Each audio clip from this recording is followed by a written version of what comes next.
Hello दोस्तों, आज हम शुरू करेंगे कार्बोहाइड्रेट के बारे में। आज हम पढ़ेंगे कार्बोहाइड्रेट कंप्लीट करने के बाद हम कार्बोहाइड्रेट से रिलेटेड एमसीक्यू करेंगे। आइए हम डिटेल से पढ़ते हैं इसके बारे में। इसके स्रोत क्या है, इसका फंक्शन क्या है और इसका वर्गीकरण। आइए डिटेल से जानते हैं। हम शुरू करते हैं।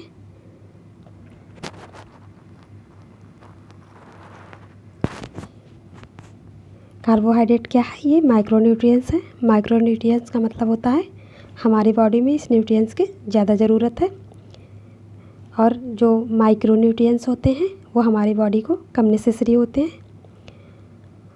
अब बात करते हैं कार्बोहाइड्रेट। तो ये क्या है? माइक्रोन्यूट्रिएंट्स है, और उन 3 मुख्य तरीक़ों में से एक है जिसमें हमारा शरीर ऊर्जा प्राप्त करता है। हमारा शरीर ऊर्जा प्राप्त करता है कार्बोहाइड्रेट के द्वारा। इसमें कार्बन, हाइड्रोजन, ऑक्सीजन शामिल होते हैं। क्या क्या शामिल होता है कार्बोहाइड्रेट में? हाइड्रोजन, ऑक्सीजन और कार्बन शामिल होते हैं। कार्बोहाइड्रेट आवश्यक पोषक तत्व है जिसमें चीनी, फाइबर और स्टार्च शामिल है। कार्बोहाइड्रेट में कौन कौन से पोषक तत्व शामिल हैं? शुगर, फाइबर और स्टार्च शामिल होता है। इसका रासायनिक सूत्र क्या होता है?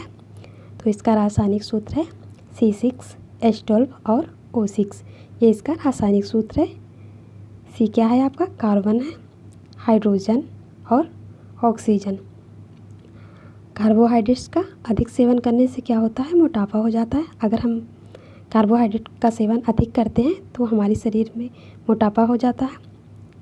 किसी भी चीज़ को अगर हम अमाउंट से ज़्यादा मात्रा में इंटेक करेंगे तो क्या करेगा? हमारी बॉडी के लिए हानिकारक होता है ये किसी भी चीज़ को।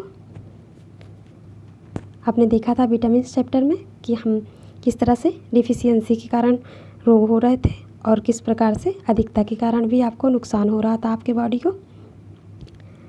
प्रोटीन को अन्य काम के लिए मुक्त करता है। कार्बोहाइड्रेट क्या करता है? प्रोटीन को स्वतंत्र करता है बॉडी के अदर फंक्शन के लिए।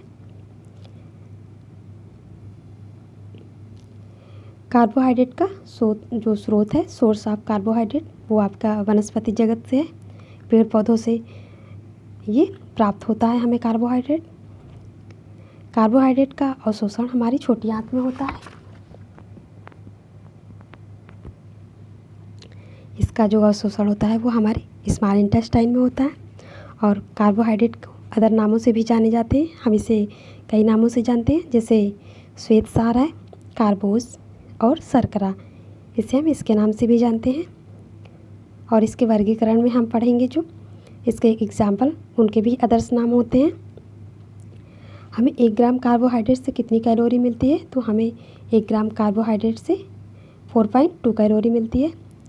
ये आपके एग्ज़ाम में पूछे जाने वाले क्वेश्चन है। ये आपका बहुत ही इम्पोर्टेंट क्वेश्चन है, बहुत ही महत्वपूर्ण है ये।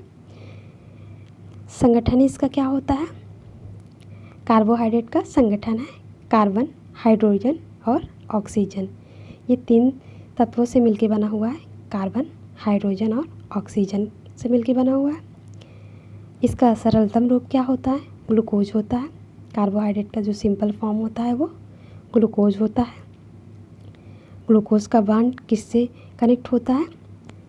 ग्लाइकोसिटिक बांड होता है, जिसके द्वारा ये जुड़ा होता है एक दूसरे से। स्टेम में सेलुलोज, हेमीसेलुलोज पाया जाता है।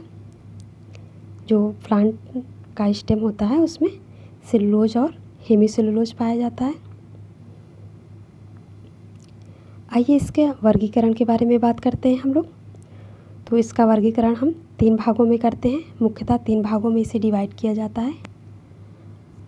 हम कार्बोहाइड्रेट को क्या करते हैं? डिवाइड करते हैं।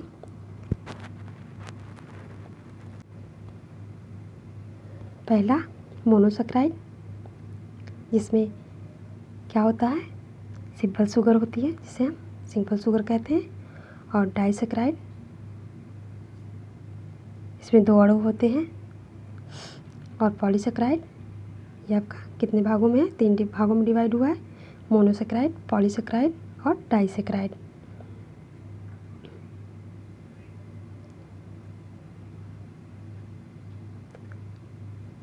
आइए जानते हैं हम मोनोसेकेराइड के बारे में। यह आपका सरल चीनी का केवल एक अणु है, जिसे साधारण चीनी भी कहते हैं, इसे हम सिंपल शुगर भी कहते हैं। आइए जानते हैं इसके रासायनिक फार्मूले के बारे में। तो इसका रासायनिक फार्मूला क्या है? C6H12O6। ये क्या है? सिंपल शुगर है। मोनोसेकेराइड, मोनो का मतलब होता है एक और सेकेराइड का मतलब होता है शर्करा। एग्जाम्पल क्या है मोनोसेकेराइड के? ग्लूकोज, फ्रुक्टोज और गैलेक्टोज। ये आपके मोनोसेकेराइड होते हैं, ग्लूकोज, फ्रुक्टोज और गैलेक्टोज। ये आपके इम्पॉर्टेंट है, यहाँ से क्वेश्चन बनते हैं। ये आपके मोनोसेकेराइड कौन कौन से हैं? तो ग्लूकोज, फ्रुक्टोज और गैलेक्टोज ये आपके मोनोसेकेराइड होते हैं। आइए हम ग्लूकोज के बारे में पहले बात करते हैं। ग्लूकोज को हम रक्त शर्करा भी कहते हैं, इसे हम क्या कहते हैं? ब्लड शुगर भी कहते हैं, डेक्सट्रोज भी कहते हैं और ग्रेप शुगर भी कहते हैं इसे हम, क्योंकि ये अंगूर में भी पाया जाता है। रक्त में कितना मौजूद होता है, कितना प्रेजेंट होता है हमारे रक्त में? हमारे रक्त में कितना प्रेजेंट होता है? 80 mg/100 ml। Current carbohydrate coin of body, क्योंकि ये तुरंत ऊर्जा प्रदान करता है तो इसे हम current carbohydrate coin of body कहते हैं, क्योंकि ये हमारी बॉडी को तुरंत ऊर्जा प्रदान करता है। इसका सोर्स क्या है? इसका हाईएस्ट सोर्स जो होता है वो अंगूर होता है। नेक्स्ट फ्रुक्टोज के बारे में बात करेंगे हम। फ्रुक्टोज क्या है? इसे फलों का शर्करा भी कहते हैं और इसे लेबुलोज भी कहा जाता है। इसे दो नामों से जानते हैं हम। क्या कहते हैं इसे हम? फल शर्करा और लेबुलोज भी कहा जाता है। रासायनिक सूत्र इसका क्या है? C6H12O6 इसका रासायनिक सूत्र होता है। सोर्स क्या है इसका?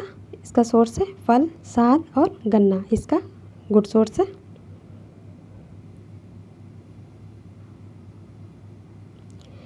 गैलेक्टोज, गैलेक्टोज क्या होता है? रक्त में गैलेक्टोज बढ़ जाता है तो क्या होता है? गैलेक्टोसेमिया हो जाता है। ये एक प्रकार की डिजीज़ हो गई। अगर हमारे रक्त में गैलेक्टोज की मात्रा बढ़ जाती है तो ये डिजीज़ हमें हो जाती है। और ये किस में प्रेजेंट होता है गैलेक्टोज? ये हमें मिल्क में प्राप्त होता है। आइए डाइसेकेराइड के बारे में बात करते हैं। डाइसेकेराइड के बारे में हम डिस्कस करेंगे अब। डाइसेकेराइड तब बनता है जब दो मोनोसेकेराइड ग्लाइकोसिटिक बांड द्वारा जुड़ जाते हैं तो डाइसेकेराइड का निर्माण होता है। और इसका रासायनिक सूत्र क्या है? इसका रासायनिक सूत्र है C12H22 और O11। इसके एग्जाम्पल क्या क्या हैं? डाइसेकेराइड क्या क्या हैं? सुक्रोज, माल्टोज और लैक्टोज। आप इसे ट्रिक के माध्यम से भी याद कर सकते हैं। जैसे किसी का नाम सुजाता है, सुजाता मार्केट गई लौकी लाने, सुजाता मार्केट गई लौकी लाने, ये आपका ट्रिक है।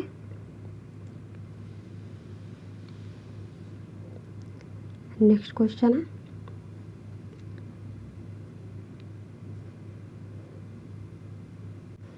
आइए बात करते हैं सुक्रोज के बारे में। इसे हम शुगर केन शर्करा भी कहते हैं और ये चुकंदर की चीनी भी कहा जाता है इसे हम, क्योंकि ये इसमें अधिक मात्रा में पाई जाती है और ये पानी में घुलनशील भी होती है। सुक्रोज के सोर्स कौन कौन से हैं? इसके सोर्स है गन्ना, चुकंदर, ताड़ और पकी किशमिश, ये इसके गुड सोर्स हो गए। अब बात करते हैं माल्टोज की। माल्टोज को हम क्या कहते हैं? माल्ट शुगर भी कहते हैं, जिसे हम किस में पाते हैं? अधिक मात्रा में ये किस में पाया जाता है? आपका जई में पाया जाता है। इसका सोर्स क्या है? अंकुरित अनाज। या अंकुरित अनाज में क्या क्या होता है? इसकी मात्रा ज़्यादा मात्रा में पाई जाती है। नेक्स्ट है आपका लैक्टोज। इसे दुग्ध शर्करा भी कहा जाता है, क्वेश्चन में आ सकता है। दुग्ध शर्करा किसे कहते हैं? तो लैक्टोज को हम दुग्ध शर्करा कहते हैं। इसका सोर्स क्या है? मिल्क है।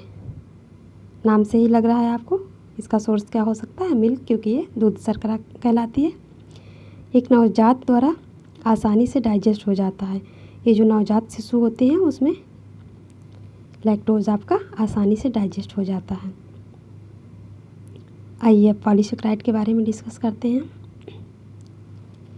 पॉलीसेकेराइड क्या होता है? कई मोनोसेकेराइड के जुड़ने से बनता है। और पॉलीसेकेराइड के अनुसार क्या होता है? सेलुलोज, ग्लाइकोजन, पेक्टिन और स्टार्च, ये आपके क्या हैं? पॉलीसेकेराइड हैं।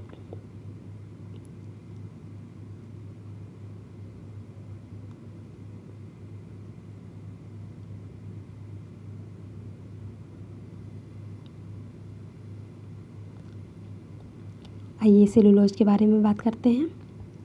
इसका सोर्स क्या है? अनाज और दालें होती हैं। इसमें कैलोरीज 0 पाई जाती हैं। ये किस में हेल्प करता है? हमारी बॉडी में इसका फंक्शन क्या होता है? सेलुलोज का फंक्शन होता है हमारी बॉडी में आंतों की गति में मदद मिलती है। जब हमारी बॉडी में फूड जाता है, हम फूड को इनटेक करते हैं, तो सेलुलोज की मदद से क्या होता है? हमारे आंतों में इसकी गति निरंतर रहती है और ये कब्ज को रोकता है। अम्लता रोधी है, ये कब्ज को रोकता है आपके। नेक्स्ट है ग्लाइकोजन। ग्लाइकोजन इसे पशु कार्बोज भी कहा जाता है, जंतु कार्बोज भी कहा जाता है, क्योंकि ये जंतुओं के लीवर में और मांसपेशियों में पाया जाता है।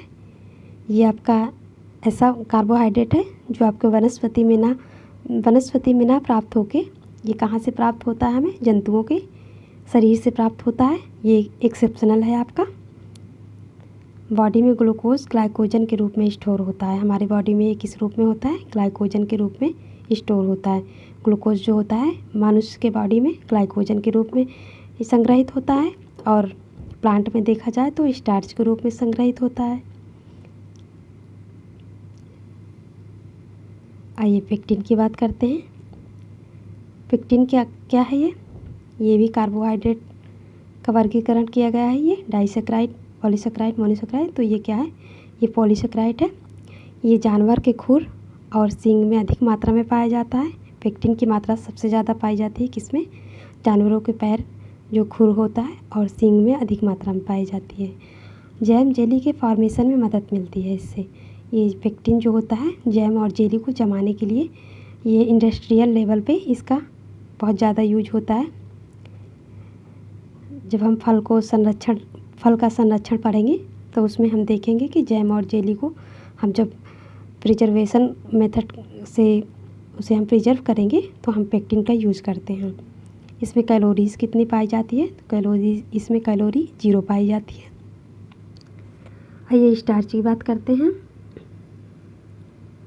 तो स्टार्च का सोर्स क्या है? वनस्पति है। स्टार्च का पाचन एमाइलेज एंजाइम द्वारा होता है। स्टार्च का जो डाइजेशन होता है वो एमाइलेज एंजाइम के द्वारा होता है। हमारी बॉडी में इसका पाचन एमाइलेज एंजाइम के द्वारा होता है। एक प्रकार का एंजाइम है। तो हमने आज कंप्लीट किया कार्बोहाइड्रेट। अब बात करते हैं इससे बनने वाले क्वेश्चन कौन कौन से इम्पोर्टेंट हो सकते हैं।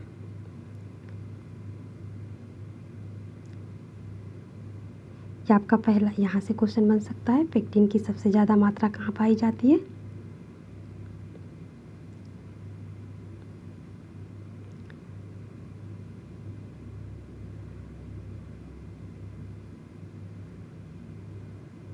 नेक्स्ट वीडियो में हम डिस्कस करेंगे कार्बोहाइड्रेट के MCQ। हम आपके लिए कार्बोहाइड्रेट के MCQ लेकर आएंगे जो आपके बहुत ही इंपॉर्टेंट क्वेश्चन है। वो आपके एग्ज़ाम में बार बार पूछे गए हैं। वो आपके रिपीटेड क्वेश्चन होंगे और प्रीवियस ईयर से कलेक्ट किए गए हैं। वो आपके प्रीवियस ईयर्स में भी पूछे गए हैं। साइंस से रिलेटेड क्वेश्चन, GS से रिलेटेड क्वेश्चन बहुत ही इम्पॉर्टेंट है। नेक्स्ट वीडियो में हम कार्बोहाइड्रेट का MCQ का डिस्कशन करेंगे। Thank you for watching my video.